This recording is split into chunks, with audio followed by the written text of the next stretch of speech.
I am Nishant from concept live. आज से हम नीट 2021 के लिए एक सीरीज़ लॉन्च कर रहे हैं जिसमें हर चैप्टर के हम प्रीवियसली आए हुए नीट के क्वेश्चन डिस्कस करेंगे और जो कुछ भी थ्योरी वाइज भी कोई ट्रिक हो सकती है उसके बारे में बताया जाएगा। तो जैसे अभी हम फोर्थ चैप्टर से शुरू कर रहे हैं तो इसके हम 3 वीडियो बनाएंगे, वो लगभग आधे घंटा ड्यूरेशन के होंगे। तो शुरू करते हैं फोर्स। तो फोर्स का ये फर्स्ट पार्ट है। जैसे ये वाला क्वेश्चन अभी 2020 में आया हुआ था, देखते ही आप सब उसको बड़े आराम से कर देंगे। वही एफबीडी बनाएंगे, फिर एफ नेट बराबर एम ए लगाएंगे, ये सब चीजें। तो क्वेश्चन में तो ऐसा कुछ टिपिकल है ही नहीं। तो जनरली आप क्या करते हैं कि भाई ये फॉर्मूले आपको पता भी होंगे कि भाई बड़े मास में से छोटा मास रिड्यूस करके divide by total mass into g. ठीक है जी। तो ये फॉर्मूले याद रख लें तो अच्छा है, अदरवाइज वहां पर समय बचाने के लिए आप 2 इक्वेशन लिखेंगे फिर सॉल्व करेंगे तो कोई फायदा नहीं है। तो आप इसको सीधे सीधे ही फॉर्मूले को ध्यान रखेंगे। एक्सीलरेशन निकालने के लिए m2 minus m1 divide by m1 plus m2 और टेंशन के लिए twice m1 m2 divide by m1 plus m2। जैसे वो रेजिस्टेंस जोड़ते हैं ना पैरेलल में, प्रोडक्ट बाय सम करके 2 से मल्टीप्लाई कर लेना। पर मैं इधर उधर की और कई सारे क्वेश्चन डिस्कस करूंगा, इसलिए उसको लेके आया था उस क्वेश्चन को मैं। तो यहां पर इसका आंसर बड़े आराम से निकला था। क्या पूछा है आपसे? एक्सेलरेशन ड्यू टू ग्रेविटी पूछा है आपसे। ठीक है जी। तो 2 मास दे रखे हैं तो एक्सेलरेशन निकालते वक्त क्या हो जाएगा? Heavier mass minus smaller divide by दोनों का सम इनटू जी, क्योंकि आंसर जी में ही चाहिए इसलिए जी लिख दिया। तो ये आपका कितना हो गया? 2g/10 यानी कि कितना हो गया आपका? g/5। क्वेश्चन में तो कुछ दम है ही नहीं। और जो लोग बड़े उससे करते तो वो क्या 6g माइनस टी बराबर 6 है और t माइनस 4g बराबर 4 है, फिर इस क्वेश्चन सॉल्व कर लेते हैं। एनीवे, तो इस क्वेश्चन से रिलेटेड अब मुझे क्या क्या बातें बतानी है वो आप देखिए। एक तो भाई एक फॉर्मूला तो आप याद रखिए ही रखिए।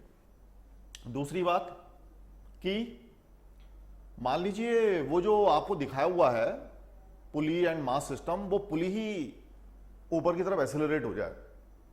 ठीक है, उसको किसी लिफ्ट में सीलिंग से बांध दिया वगैरह वगैरह। तो आप सब जानते हैं यहां पर क्या आ जाता? G plus AP, where AP क्या है? पुली का एक्सेलरेशन। और हमने ये माना है कि पुली अपवर्ड डायरेक्शन में एक्सेलरेट हो रही है। ओके, यदि वो डाउनवर्ड डायरेक्शन में एक्सेलरेट होती तो हम प्लस या प्लस के ऊपर क्या ले लेते? माइनस ले लेते और फ्री फॉल हो जाता तो AP की जगह क्या रख देते? अपन G लिख देते। तो जैसे ही AP की जगह G लिख देते, G से G कट जाता, उस केस में टेंशन क्या हो जाती? 0 हो जाती। ठीक है, सारी पॉसिबिलिटी आपको पता है। वैसे भी G के फॉर्मूले में in general upward motion, upward acceleration हो तो प्लस से कर देते हैं, डाउनवर्ड हो तो माइनस कर देते हैं। पर जो IIT में क्वेश्चन आ चुका है उसमें क्या करा था उसने कि अपवर्ड डायरेक्शन में ही वो G से ले गया था। तो AP की जगह पर भी क्या आ जाता? G आ जाता। ऊपर जा रहे हैं तो प्लस का साइन आता, तो G प्लस G क्या हो जाता? 2G हो जाता। और फिर शायद आपको क्वेश्चन देखा हुआ होगा वेट के टर्म में, यहां पर 2 की जगह क्या आ जाता है? 4 W1 W2 divide by W1 plus W2। तो ये एक इंपॉर्टेंट क्वेश्चन था जो IIT में पूछा गया था बहुत पहले। तो ऐसे जो प्रीवियसली आए हुए क्वेश्चन होते हैं उनके द्वारा आने के चांसेस बहुत रहते हैं।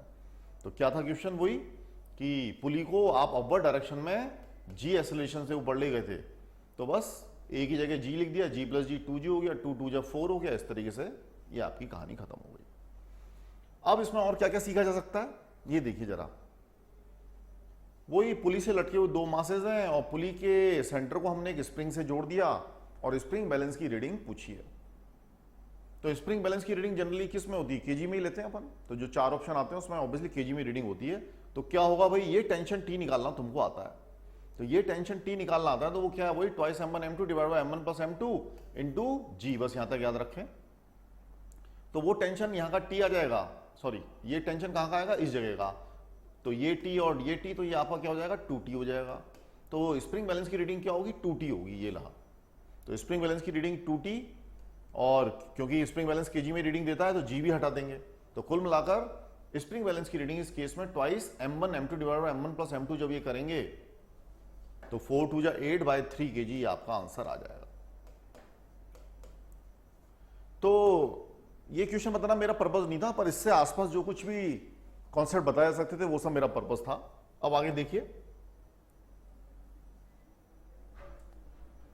अब आप अपना ध्यान सिर्फ और सिर्फ इस जगह पर लगाइए, इस हिस्से पर, बाकी का मैं हटाता हूं।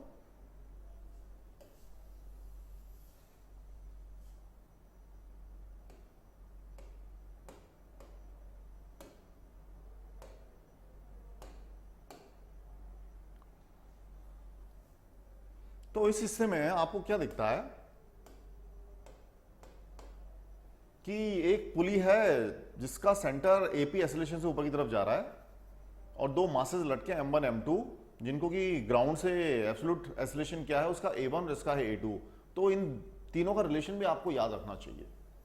तो पुली का एसिलेशन इन दोनों ब्लॉक के एसिलेशन से इस तरह से जुड़ा हुआ होगा, AP is equal to A1 plus A2 divided by 2। Use कहां कर सकते हैं, यहां करके देख लेते हैं। लाइए, जैसे यही है, ये M1 मास है, पुली से होता हुआ यहां पर दूसरी पुली, ये पुली फिक्स हो गई आपकी, तो ये वाली पुली आपकी क्या है, फिक्स, और ये मूविंग पुली है। तो हमने वो जो फॉर्मूला याद किया है वो मूविंग पुली के लिए याद किया है। वो फिक्स होती तो एसिलेशन एपी वैसे भी 0 हो ही जाता। तो यहां पर ये मूविंग पुली है, ये जब नीचे गिरेगा तो ये भी नीचे की तरफ गिरेगी। पुली के दोनों तरफ पॉइंट मान लिया कि ये पॉइंट 1 है, ये पॉइंट 2 है, बट पॉइंट 2 रेस्ट पर है। इसका मतलब ये होगा कि जो आपने यहां पर ये याद किया A2 उसको यहां पर क्या लिख देंगे, 0 लिख देंगे। क्यों? कि भाई पुली के जो दूसरी साइड में पॉइंट है वो आपका किस पर है, रेस्ट पर है। इसी तरीके से पॉइंट 1 जो पुली के दूसरी तरफ है, देखिए ये रहा पुली की दूसरी तरफ, ये पॉइंट 1 माना था आपने, ये पॉइंट 2 माना था। तो पॉइंट 1 का एसिलेशन क्या होगा, जो ब्लॉक M1 का एसिलेशन है उसको हमने क्या बोला है, A1 बोला है। जबकि ये A2 जो है वो क्या है, इस साइड का एसिलेशन था पर वो सीलिंग से अटैच था इसलिए रेस्ट पे था, डिवाइड बाय 2 फॉर्मूले वाला। तो इससे आपको पता चल जाएगा कि पुली के एसिलेशन और इन दोनों के एसिलेशन में ये फर्क है। पुली से कौन जुड़ रहा हुआ है, मास M3, तो यानी एसिलेशन A3 जो होगा वो इस तरह से A1 प्लस 0/2 हो जाएगा। या फिर हम ये कहना चाह रहे हैं A1 will be equal to twice A3, यानी जब ये नीचे गिरेगा तो इससे डबल, मान लीजिए इसका एसिलेशन आपने जो भी माना है A, तो इसका एसिलेशन उससे जस्ट डबल हो जाएगा। तो इक्वेशन बनाते वक्त ये आपको ध्यान रखना पड़ेगा, ठीक है। तो जब भी मूविंग पुली होती है तो एक ब्लॉक का एसिलेशन दूसरे वाले से इस तरीके से वेरी कर जाता है। एक क्वेश्चन और कर लें, कांस्टेंट रिलेशन से ही रिलेटेड है ये भी। तो भाई A और B दो ब्लॉक हैं, A की वेलोसिटी पूछी है जबकि B की उसने 10 मीटर पर सेकेंड दे रखी है, ठीक है। तो क्वेश्चन ध्यान से देख लें। तो ब्लॉक A की वेलोसिटी पूछी है जबकि ब्लॉक B की वेलोसिटी कितनी है, 10 मीटर पर सेकेंड। तो ठीक है भाई, रस्सी के फोर्सेस इंटरनल फोर्सेस होते हैं तो उसके चलते नेट वर्क डन क्या हो जाता है, 0 हो जाता है, ठीक है जी। तो वो सब बड़ी बड़ी कहानी हो जाएंगी, उनको छोड़िए। रस्सी एक ही है, देखिए ये वाली, ये रस्सी यहां से होती हुई यहां जाती है, तो पूरी रस्सी में एक ही टेंशन T मान ली हमने, टी टी टी हो गया। तो ब्लॉक A की तरफ कितना टेंशन आ रहा है, T और T मिलकर यहां पर कितना मिलेगा, 2T। ऐसे ही ब्लॉक B पे देखिएगा जरा, ब्लॉक B पे कितना टेंशन आ रहा है, एक तो यहां पर आ रहा है और एक यहां पर आ रहा है। तो ये टेंशन कितना होगा, देखिए पुली सीधा सीधा ट्रांसमिट कर देती है क्योंकि पुली मासलेस होती है, तो ये T और ये T मिलकर यहां पर कितना दे देंगे, 2T दे देंगे। तो ब्लॉक B की जब आप बाउंड्री खींचेंगे तो उस पर 2T तो यहां से और एक T वहां से, तो ब्लॉक B को कितना टेंशन मिलेगा, 3T। ब्लॉक A को कितना टेंशन मिल रहा है जबकि सिर्फ 2T। तो आप जानते हैं मैंने क्या करा है, वही वर्क डन होता है फोर्स इंटू डिस्प्लेसमेंट। यदि टाइम से डिवाइड कर भी दोगे दोनों साइड तो क्या हो जाएगा, फोर्स इंटू वेलोसिटी। यदि एक और बार टाइम से डिवाइड कर दो हो जाएगा फोर्स इंटू एक्सेलरेशन। तो जो नेट वर्क डन 0 वाला आपका कंसेप्ट है, तो उसमें यदि आप टाइम से भी मल्टीप्लाई कर दोगे तो नेट पावर या इस तरह से आपकी टर्म 0 हो जाएगी। तो चलिए ए ब्लॉक के लिए लिखते हैं। तो ए ब्लॉक को कितना टेंशन मिल रहा है, 2T मल्टीप्लाइड बाय उसकी वेलोसिटी तो अभी अननोन है तो हमने 2T भी लिख के छोड़ दिया, ठीक है। तो ये प्लस में ये माइनस में इक्वल टू 0 होता, इसलिए इक्वेशन पहले ही सॉल्व कर ली कि twice T into B is equal to क्या होगा, 3T। देखिए T और ये 2T, तो 3T मल्टीप्लाइड बाय इसकी वेलोसिटी, तो सीधा सीधा T से T कट जाएगा और आपको वेलोसिटी मिल जाएगी कितनी, 5 मीटर पर सेकेंड।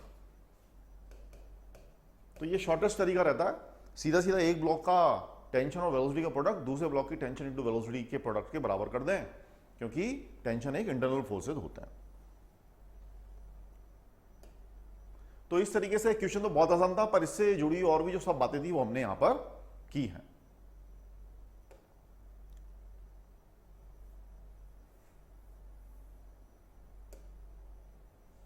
अब आइए, ये भी क्वेश्चन क्या बहुत बार कई कई अलग अलग तरीकों से पूछा गया, AIEEE में आया, मेडिकल में आया, तो और एससी वर्मा में भी इसका एप्लीकेशन है।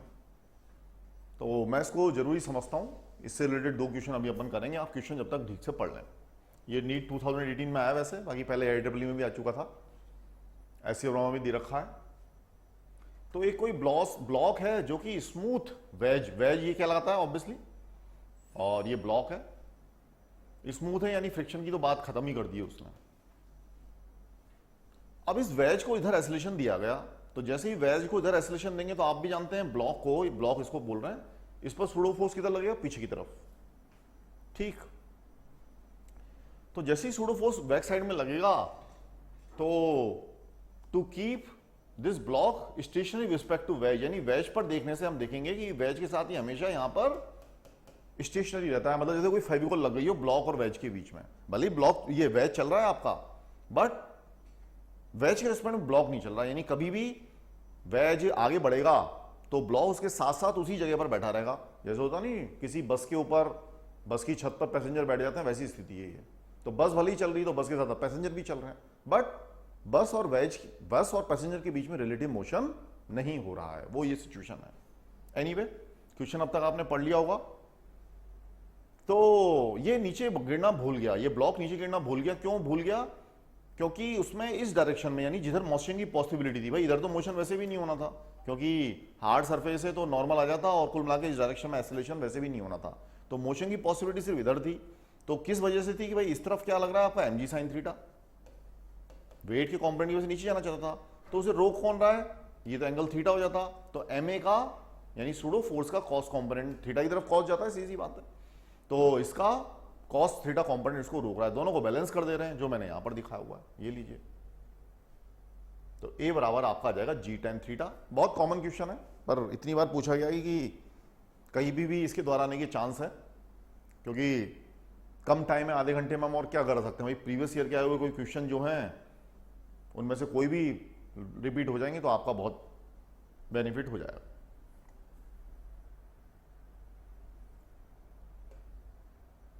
हाँ, ऐसी वर्मा में इस तरह से क्वेश्चन दे रखा है वाला कि उन्होंने क्या करा, वेज के ऊपर रखे हुए ब्लॉक को और इस वेज को एक रस्सी से पुली से होते हुए एक और मास से लटका दिया है। यहां भी फ्रिक्शन है नहीं, तो क्वेश्चन आप देख लें। तो उन्होंने इन सारे ब्लॉक्स के बीच में कुछ रिलेशन पूछा है कि इन सारे ब्लॉक्स के मासेस के बीच में क्या रिलेशन है। ठीक है जी। तो ये वाला क्वेश्चन तो अभी हम करके आए कि भाई वेज के रिस्पेक्ट में वो स्टेशनरी हो जाएगा, तो वो तब पॉसिबल है जब इस वेज का, यानी W लिख रहा हूं वेज के लिए, वेज का एक्सेलरेशन कितना हो, g tan थीटा। ठीक है, ये तो अभी हम सीख के आए। अब ये वेज जो है एक रस्सी से होता हुआ, पुली के ऊपर से होता हुआ मास m1 से लटका हुआ है। इसका मतलब जो वेज का एक्सेलरेशन होगा वो इसका भी होगा। क्यों होगा भाई, दोनों एक ही रस्सी से जुड़े और बीच में कोई मूविंग पुली वगैरह भी नहीं, फिक्स पुली है, तो कोई एक्सेलरेशन में डिफरेंस भी नहीं होना था। सब दोनों एक ही रस्सी के दो एंड हैं, तो एक्सेलरेशन सेम होना था। ठीक, तो ये रास्ता तय कर लेते, क्या कर लेते कि भाई ये स्मूथ है तो वेट की वजह से नीचे गिरता, तो वेट माइनस इसके ऊपर रोकने वाला कौन है, टेंशन, इक्वल टू m1 है। और फिर उसके लिए क्वेश्चन लिखते भाई, उसमें तो जो वेट था वो नॉर्मल से बैलेंस हो जाता, फ्रिक्शन था नहीं तो उधर कोई फोर्स है नहीं, तो T बराबर क्या आया था, टोटल मास, क्योंकि ये तो उसके रिस्पेक्ट में रेस्ट पर है, यानी ऐसा हो गया जैसे फेविकोल लग गया वहां पर। तो T बराबर क्या आता आपका, m प्लस m है। दोनों इक्वेशन जोड़ देते तो T कट जाता, ये आंसर आ जाता आपका। ठीक है जी। और अदरवाइज दूसरा रास्ता ये भी था, क्योंकि टेंशन और इंटरनल फोर्स होते हैं, तो रस्सी को हम क्या करते हैं, ऑक्सिलरी एक्सेस मान लेते हैं। यानी जिधर जिधर रस्सी आ रही है, जैसे अब तक तो आप क्या पढ़ते हैं एक्सेस में, भाई ये वाई एक्सेस है, ये एक्स एक्सेस है, पर खुद रस्सी को भी कई बार एक्सेस मान लेते हैं कि जिधर जिधर रस्सी आ रही है वहीं वहीं पर एक्सेस है। और रस्सी के अलावा, रस्सी का तो टेंशन लेना ही नहीं है क्योंकि वो तो इंटरनल फोर्स हो गया, तो रस्सी के अलावा जो भी एक्सटर्नल फोर्स हैं बस उन्हीं को लिया जाता है। तो देखिए रस्सी का टेंशन वेंशन तो लेना ही नहीं है क्योंकि तो इंटरनल फोर्स है। अब इस पूरे सिस्टम पे एक्सटर्नल फोर्स कौन सा है, सिर्फ इसका वेट, तो वो वेट कितना है आपका m1g। बाकी तो आप देख लें इसका वेट तो इससे बैलेंस हो ही जाएगा, तो इसको लेना ही नहीं है। ठीक है जी। ये हवा में लटका है इसलिए इसको नॉर्मल से बैलेंस हो नहीं रहा, तो एक्सटर्नल फोर्स कितना हो गया, m1g equal to total mass of system m plus m, ये m1 है, तो बस ये तो m1g बराबर m प्लस m1, और यहां पर ऑब्वियसली एसलेशन, तो एसलेशन कितना है, वही जी tan थीटा रख देंगे। तो आपको कोई सा भी 3 मासेस है ना, तो 2 मासेस की वैल्यू देके तीसरी की वो पूछ लेगा। ठीक है, तो इस तरह से रिलेशन एस्टेब्लिश हो जाता है। अब ये क्वेश्चन आप पढ़ लीजिए।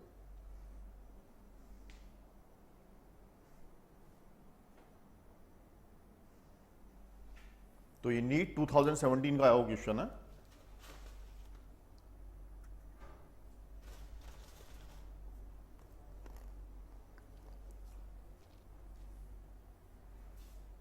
तो क्वेश्चन आपने पढ़ लिया होगा। इसमें क्या किया गया है, रस्सी को काट दिया आपने। ठीक है जी, 2 मासेस इन 3mm रस्सी को काट दिया। रस्सी को जैसे ही काट देंगे आप, बी का तो पक्का है फ्री फॉल होना है, तो बी का तो पक्का है फ्री फॉल होना ही होना है, पर ए का फ्री फॉल नहीं होगा, क्योंकि वो तो किससे बना हुआ है, स्प्रिंग से। ठीक है जी, तो ये तो तय है। तो ए का फ्री फॉल नहीं होना, इसका मतलब ये आंसर तो कभी भी नहीं हुआ, क्योंकि इसने तो ए को क्या कर दिया, फ्री फॉल में बता दिया, इसलिए ये आंसर तो हो ही नहीं सकता। ये भी नहीं हो सकता, क्योंकि ये भी क्या बता रहा है, ए का एस्लेशन कितना बता दिया इसने, जी। ठीक है जी, क्योंकि चारों आंसर ए के एस्लेशन कॉमा बी के एस्लेशन के लिए लिखे हुए हैं। तो बहुत आराम से इस तरीके से 2 ऑप्शन तो एलिमिनेट हो सकते हैं। अब देखते हैं इन दोनों में से क्या पॉसिबिलिटी हो सकती है कि भाई यही आंसर होना था। क्यों? क्योंकि एम का तो फ्री फॉल होना ही है, रस्सी तो कट चुकी है, तो सीधा देखे तो आंसर तो वैसे भी आ चुका। तो कभी भी इस तरह के क्वेश्चन आते हैं तो उसमें पहले एनालिटिकली सोच लेते हैं अपन कि भाई कोई कंसेप्ट इस तरह का लग जाए तो अच्छा, तो इसमें वैसे भी आंसर पता चल जाता। एनीवे, पर अपन तो मेन पे चलते हैं। तो मेन पर यह कि काटने से पहले, है ना, कट करने से पहले, तो मैं कट माइनस यानी कट को करने से पहले वाले टाइम की बात करता हूं। तो स्प्रिंग फोर्स यानी इस पॉइंट पर हम देखेंगे तो वो क्या कर रहा होगा, इन दोनों को वेट बैलेंस कर रहा होगा। तो स्प्रिंग फोर्स क्या कर रहा होगा, 3m प्लस m यानी 4mg नाम का जो टोटल वेट है उतना स्प्रिंग फोर्स उसको बैलेंस कर रहा था। जब आपने कट कर दिया, तो जैसे ही आपने कट कर दिया उसके बाद का टाइम दिखा तो ये तो हट चुका है, यानी नीचे का वेट में से m तो जा चुका है, तो 4mg में से m चला गया तो कितना बचा, 3mg बचा। तो जस्ट कट करते वक्त ऊपर का फोर्स होगा वो ये 4mg। ठीक है जी, तो just at the time of cutting 4mg minus 3mg equal to 3m है, ये क्वेश्चन बन जाएगी आपकी। तो क्या क्वेश्चन बन जाएगी, 4mg माइनस 3mg, मास कितना बच रहा है, आप सिर्फ इसी का तो एस्लेशन पूछा उसने। ये लीजिए, इसको सॉल्व कर लें तो g/3 आपका आंसर आ जाएगा ये वाला।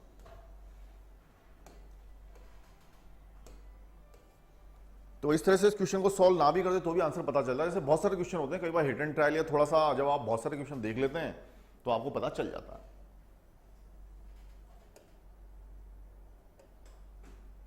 अब ये देखिए, ये पहले आईटी में अभी भी आ चुका है, इसके अलावा नीट 2014 में भी आया हुआ है। इसको और देख लें एक बार, क्वेश्चन पढ़ लीजिए आप सभी लोग।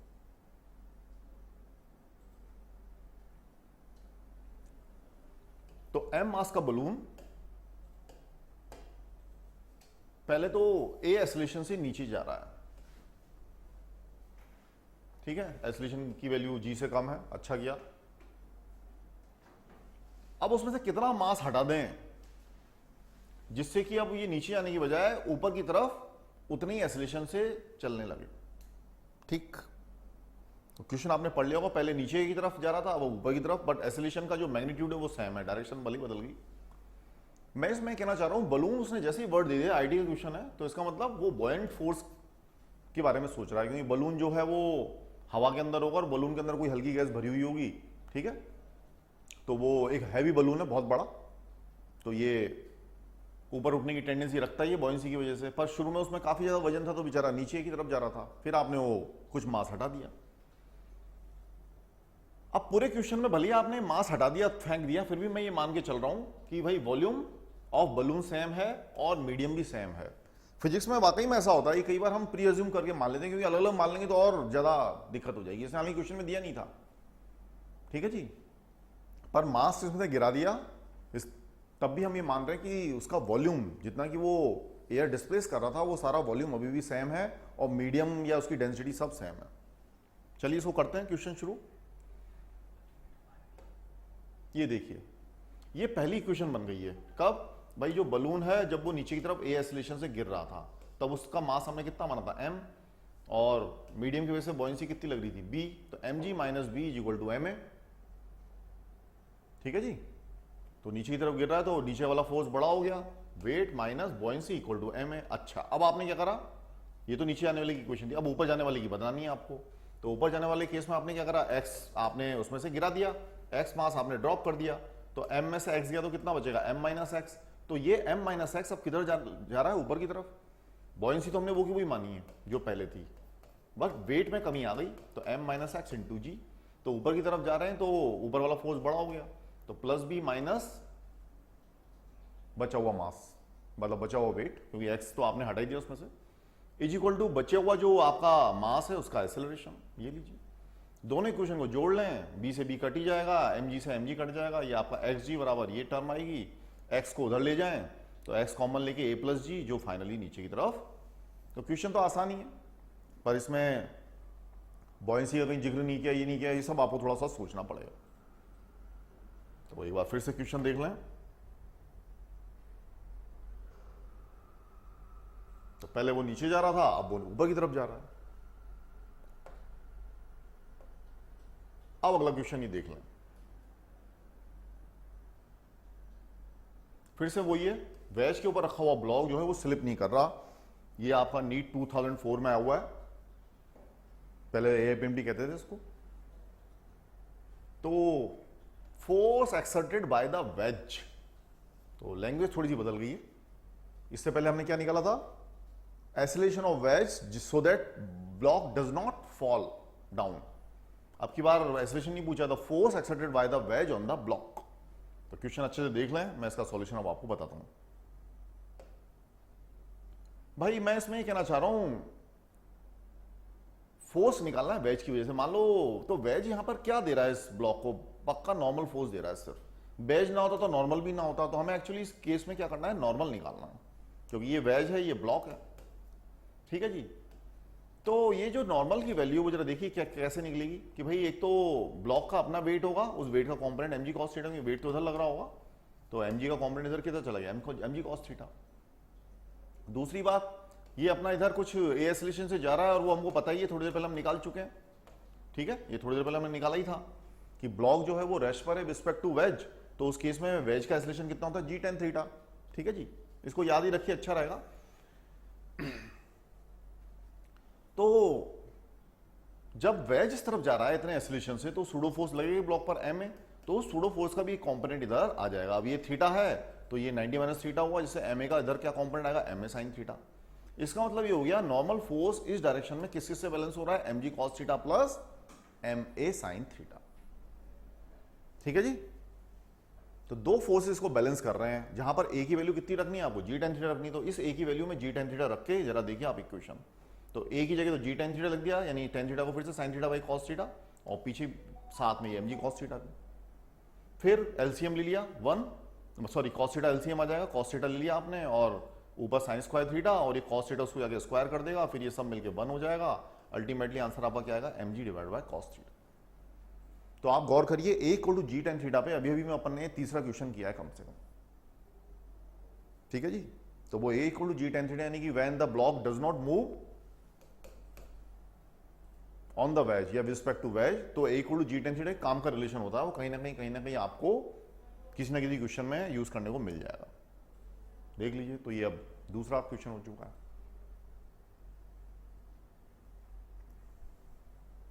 एक इसमें वो भी आ जाता है कि भाई वेज का एक्सेलरेशन कितना हो जिससे कि ब्लॉक फॉल फ्रीली।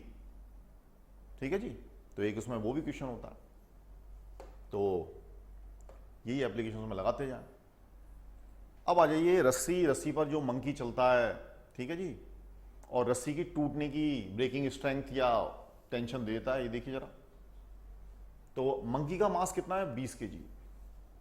ठीक, रस्सी कब टूट जाएगी, जब कभी भी आप 25 kg उसकी जो लिमिट है, या 25 G वेट फोर्स है, वो उसको जब भी एक्सीड कर जाएगा। ठीक है जी, अब मैक्सिमम एक्सेलरेशन बताइए जिससे कि मंकी ऊपर की तरफ चढ़ सके। ठीक है, मंकी का एफबीडी बना ले, ये मंकी बन गया, जाना किधर है ऊपर, तो ऊपर का एक्सेलरेशन चाहिए, और कैसे जाना है, रस्सी पकड़ के टेंशन आएगा, वेट क्या हुआ नीचे की तरफ। तो इक्वेशन क्या बनेगी ऊपर जाने के लिए, टी माइनस एम जी बराबर एम है। ठीक है, एक बहुत ऑर्डिनरी इक्वेशन है। अब तुम्हें क्या करना है, एसिलेशन मैक्सिमाइज करना है। तो भाई एसिलेशन मैक्सिमाइज करना है तो टेंशन मैक्सिमाइज करना होगा। क्यों? क्योंकि मास और ग्रेविटी तो फिक्स है अर्थ पर, और मंकी का भी मास फिक्स है। टी मैक्स की वैल्यू क्या डालेंगे, वही कि भाई कह रहा है 25 केजी वो टूट जाता, वो उसकी मैक्सिमम वैल्यू हो गई। तो 25 केजी को मास को फोर्स में बदल लिया, वेट में यानी 250 जी से मल्टीप्लाई कर लिया। फिर एम जी बंदर का वेट कितना है 200, जी को मैं 10 ही मान रहा हूं, ठीक है, दे भी रखा है इन्होंने, is equal to M A, बंदर का मास कितना है 20 इंटू ए मैक्स। इसको सॉल्व कर लें तो आपको बड़े आराम से ये 2.5 मीटर पर सेकंड स्क्वायर मिल जाएगा। ऐसा कैसा क्वेश्चन जो भी फिर आया हुआ है नीट में, वो एक बार और कर लेते हैं। तो बहुत कॉमन क्वेश्चन है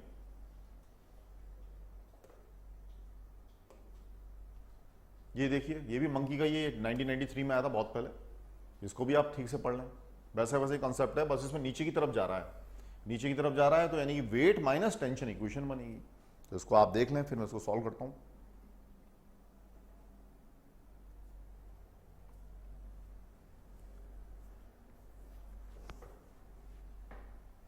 तो उम्मीद है अब तक आपने क्वेश्चन पढ़ लिया होगा। किधर जाना है आपको, नीचे जाना है, नीचे जाना है तो एक्सेलरेशन नीचे, तो बड़ा फोर्स mg हो गया, तो mg माइनस टी, तो mg माइनस टी बराबर है में, पर टी किस तरह से दे रखा है उसने, वही रस्सी के टूटने की क्षमता, breaking strength is the 75% of the weight of the monkey. 75% का मतलब क्या हो गया 3/4, ठीक है जी। वेट ऑफ मंकी mg अपन ने माना ही था। तो रस्सी का जो टेंशन है, जो मैक्सिमम वो बेयर कर सकती है, वो मंकी के वेट का 75% है, 3/4 ऑफ मंकी वेट। बस टी की मैक्स ये डाल दिया, ये आपका ये रहा टी मैक्स। तो M G minus T max equal to M A, solve कर लीजिए बड़े आराम से, आपको g/4 मिल जाएगा। तो ठीक से देख लें ऊपर जा रहा है कि नीचे जा रहा है। ऊपर जा रहा होता तो टी को बड़ा करके बड़ा फोर्स माइनस छोटा फोर्स करता है। अब जाते जाते इस क्वेश्चन के बारे में, इनर्शिया के बारे में और मैं बता दूं, क्योंकि ये भी बहुत पहले आईआईटी में आया था, और कहीं भी इसका सॉल्यूशन, भले ही कोई नंबर 1 कोचिंग हो या नंबर 1 ऑनलाइन प्लेटफॉर्म है, बस वो बता के चले जाते हैं। बाकी मैं इसको एक्सप्लेन करता हूं। उम्मीद है एक बार आप समझ लेंगे तो आपको इनर्शिया से रिलेटेड क्वेश्चन को डील करने में फायदा होगा। तो भाई इनर्शिया क्या है, वही मास है, लीनियर मास को ही अपन लीनियर इनर्शिया बोल रहे हैं। तो मास को ही अपन लीनियर इनर्शिया बोल रहे हैं, मैं कह रहा हूं। और इनर्शिया क्या होता है भाई, रेजिस्टेंस टुवर्ड्स चेंज। तो मैंने तो क्या करा, मास की जगह पर ही एक दो रेजिस्टेंस का सिंबल बना दिया मैंने तो भाई, सीधा सीधा, ठीक है जी। तो एक सीलिंग से ये थ्रेड है, थ्रेड से एक ब्लॉक लटका है और फिर से थ्रेड है। सारी स्ट्रिंग मैंने मासलेस मानी है। तो मासलेस जो स्ट्रिंग या धागा होगा वो तो एज इट इज जर्क को पास कर देगा। अपोजिशन कहां आएगा, जहां पर मास है, ठीक है। तो सिर्फ यहां पर अपोजिशन आएगा, बाकी तो इधर जो झटका मार रहा है वो तुरंत आगे बढ़ जाता है, यहां से तो कम से कम आगे निकल ही जाता हो। तो जब कभी भी मास होता है तो वो इनर्शिया ऑफ रेस्ट की वजह से किसी भी चेंज को या मोशन, रेस्ट से मोशन में जाने को अपोज करता है। यानी मैं कहना चाह रहा हूं मास जो है वो जर्क को पास ही नहीं होने देना चाहता, ठीक है जी। जैसे हम करंट इलेक्ट्रिसिटी में तो पढ़ते हैं, हैवी रेजिस्टेंस आ जाएगा और फिर करंट चल देगी, तो आप सब जानते हैं क्या हो जाता है, ये लीजिए। तो हैवी रेजिस्टेंस होता है तो वो करंट को पास होने में परेशानी पैदा करता है। या इस चीज को ऐसे समझ लो, एक मैंगो है, किसी थिन ब्रांच से लास्ट में लटका हुआ है, मैंगो काफी हैवी जैसा मान लिया अपन ने, तो उस मास मैंगो की जगह आप एक रेजिस्टेंस को लगा हुआ मान के चलें। यानी वो क्या है, इनर्शिया ऑफ रेस्ट का हैवी रेजिस्टेंस है। हवा चलेगी तो ये ब्रांचेस थोड़ी थोड़ी हिलेगी तो सही, पर सिर्फ ऊपर की ब्रांच ही हिलेगी। ये तो कहेगा भाई मैं तो नहीं हिलना चाहता। क्यों? मैंगो कहेगा I will not let pass the jerk, मैं झटके को या मोशन को अपने अंदर से पास होने ही नहीं दूंगा, क्योंकि मैं जिद्दी हूं, मैं बेशर्म हूं, मैं ढीठ हूं। इनर्शिया ऑफ रेस्ट का ही मतलब है ना। तो ये तो अपने से पास होने देगा, तो ये तो वहीं का वहीं रह जाएगा। ऊपर हवा चलेगी तो वो जो थिन ब्रांच है वो हिलेगी। अब ऊपर वाला हिस्सा तो ये तो हिल रहा है, पर ये वहीं का वहीं है, तो क्या होगा, लगातार ये थिन ब्रांच वीक होती जाएगी, जहां पर जिससे पॉइंट मैंगो का जहां जॉइंट होगा, तो लगातार वो वीक होता जाएगा और फाइनली नीचे गिर जाएगा।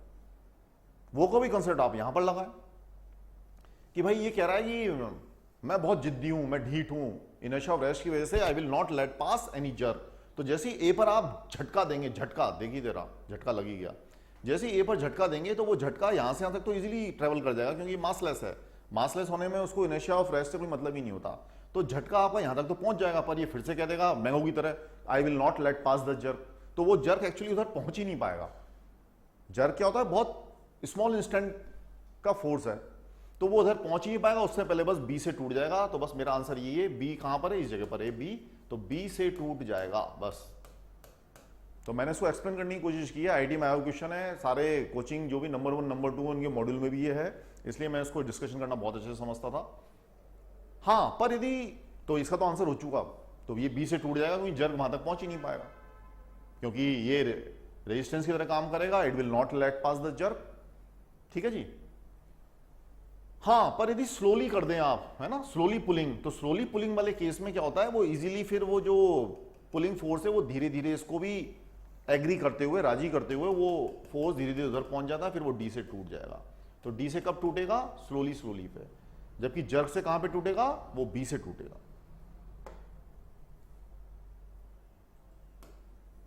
तो ये फोर्स के बारे में था, ये हमारा फर्स्ट वीडियो था। तो नीट 2021 के लिए कुछ छोटे छोटे क्वेश्चन को, छोटे छोटे कॉन्सेप्ट को डिस्कस किया गया था। ये सारा वीडियो 11th क्लास के बच्चों के लिए भी नहीं था, क्योंकि 11th क्लास खुद वालों को तो बहुत डिटेल में पढ़ाया जाता है, पर यह था कि 12th के बच्चे जब जिनके पास अब 2 महीने का ही समय बाकी है, तो उनके लिए वीडियो तैयार किया गया था। तो इसका पर्पस दूसरा था, इसको कृपया 11th वाले बच्चे या 9th वाले बच्चे उसको ना देखें, क्योंकि इसमें बहुत ज़्यादा थ्योरी नहीं है, सिर्फ प्रीवियस ईयर के आए हुए क्वेश्चन को ही एक्सप्लेन किया गया है। अब उसी तरीके से मैं इसमें कल जो है वो फ्रिक्शन के बारे में बताऊंगा। तो फ्रिक्शन के भी जो ट्रिक हो सकते हैं, या प्रीवियस ईयर के आए हुए क्वेश्चन है, उसमें आपको क्या देखना है, ध्यान रखना है। ऐसे ही ब्लॉक के ऊपर, ब्लॉक वालों में भी आपको एक ही 20 सेकंड में आप कैसे सॉल्व कर लेंगे, भाई सीधी सी बात है। टीचर यदि आज तुम्हारे सामने किसी चीज को 20 सेकंड में सॉल्व नहीं कर पाएगा, तो बच्चे से भी उसको उम्मीद नहीं करनी चाहिए। तो ऐसा कोई भी क्वेश्चन बिना बात ना करें, जिसको आज ही करने में 2-2.5 मिनट लग रहे हैं, तो वो एग्जाम में भी आपका समय खराब करेगा। तो कोई भी क्वेश्चन की एक थ्योरी या ट्रिक होती है, उससे फिर आप उसको काफी कम समय में करना सीख जाते हैं। ठीक है जी। तो उम्मीद है आपको वीडियो पसंद आया होगा। आप चैनल को लाइक करिए, सब्सक्राइब करिए, और कल हम इसका फ्रिक्शन का वीडियो रिलीज करेंगे। Thanks a lot.